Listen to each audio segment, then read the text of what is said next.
Halo teman-teman, hari ini kita akan bahas perusahaan yang bergerak di bidang properti ya. Ya, dan saya yakin teman-teman juga akan kenal dengan perusahaan yang satu ini, yakni ada Lipo Cikarang. Ya, Lipo Cikarang Tbk dengan kode emiten LPCK. Bergerak di bidang properti yang saya bisa katakan kalau bidang konstruksi itu memang susah bangkit kalau ada krisis ya. Jadi ya kita berharap supaya ekonomi dapat cepat pulih, supaya LPCK ini dapat pulih kembali ya. Kita akan berkenalan dengan LPCK ya. Jadi mereka didirikan dengan nama PT Desa Kedekau pada tanggal 20 Juli 1987 ya. Lalu setelah itu mereka melakukan bisnis properti. Ada beberapa proyek yang telah dibangun mereka ya. Kita akan lihat bidang usaha mereka. Yakni yang pertama, perseroan dapat melaksanakan kegiatan usaha utama sebagai berikut. Dan ini kegiatan mereka, real estate yang dimiliki sendiri atau disewa, lalu kawasan industri. Lalu untuk mencapai maksud dan tujuan tersebut di atas, mereka melaksanakan kegiatan usaha penunjang sebagai berikut, yakni yang A, menjalankan usaha di bidang konstruksi, namun tidak terbatas pada konstruksi gedung lainnya, konstruksi gedung tempat tinggal, konstruksi gedung perkantoran, konstruksi gedung pembelanjaan, lalu ada penampungan dan penjernihan dan penyaluran air minum juga ya. Wow. Lalu ada pengelolaan dan pembuangan air limbah tidak berbahaya, pengumpulan air limbah tidak berbahaya, dan pengumpulan sampah tidak berbahaya. Lalu ini ada beberapa daripada manajemen mereka. Pertama, Bapak Theo L. Sambuaga sebagai presiden komisaris, lalu Bapak Ali Said sebagai komisaris, Bapak Hadi Cahyadi sebagai komisaris independen, Bapak Didi Junaidi sebagai Bapak Didi Junaidi Rajbini sebagai komisaris independen, Bapak Sugiono Jauhari sebagai komisaris, lalu Bapak Anan Kumar sebagai komisaris ya. Lalu kita akan lihat direksi mereka. Yang pertama, Bapak Ketut Budi Wijaya sebagai Presiden Direktur, Bapak Jugian Salim sebagai Direktur, Bapak Rudi Halim sebagai Direktur, lalu Ibu Maria Clarissa Joseph sebagai Direktur. Next, Komite Audit. Kita akan melihat ada Bapak Hadi Cahyadi lagi sebagai Ketua, Bapak Yani Barwan sebagai anggota, Bapak Chambers Peter John sebagai anggota. Lalu next, Komite Nominasi dan Remunerasi ya. Jadi remunerasi itu apa sih? Jadi remunerasi itu adalah badan yang menjamin tentang apresiasi terhadap karyawan mereka ya, atas kerja keras mereka untuk perusahaan. Jadi ada Bapak Didi Junaidi Rajbidi sebagai ketua, Bapak Anan Kumar sebagai anggota, dan Bapak Isya Kurniawan sebagai anggota.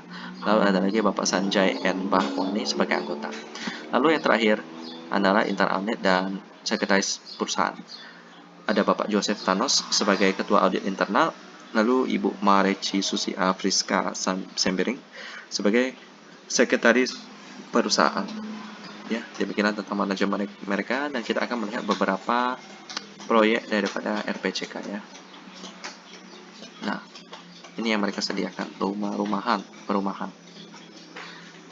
Ada banyak sekali produk mereka ya. Waterfront Estate, Refreya Garden Homes, Cosmo Estate, Woodland Residence, Taman Simpruk Forest Green, New Acacia Garden ya. Lalu ada ini Orange County ya, atau Kabupaten Orange.